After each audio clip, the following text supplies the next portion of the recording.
Je m'endormais 1 heure ou 2 après, j'étais réveillée, peut-être même quelquefois pendant 1 heure, 2 heures. Moi aussi, j'avais des problèmes de sommeil qui sont arrangés.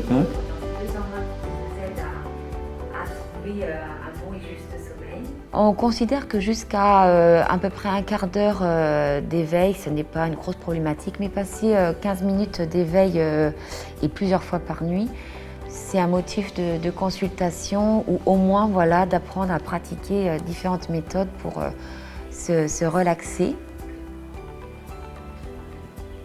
C'est même un cycle de plusieurs ateliers sur la thématique du sommeil. Il y a l'aspect conférence-atelier où on explique comment fonctionne le sommeil, où on identifie les amis et les ennemis du sommeil.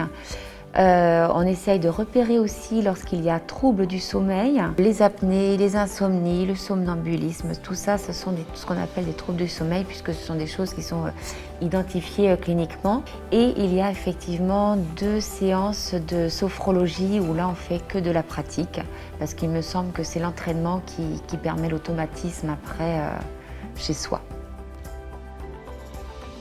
Cette technique, il faut la pratiquer régulièrement, c'est-à-dire toutes les nuits quand on se réveille ou même dans la journée si on se sent fatigué, énervé, hop, prendre le temps de s'asseoir, de se souffler, respirer.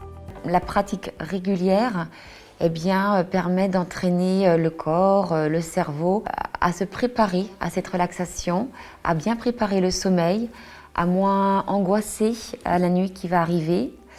C'est assez concret en fait comme résultat. J'ai appris à comprendre comment s'entraîner pour bien dormir. Les séances de sophrologie très intéressantes. Eh bien maintenant, j'ai commencé à apprendre la respiration et la respiration aide beaucoup. On repart avec plus de tonus, j'ai retrouvé une certaine vitalité.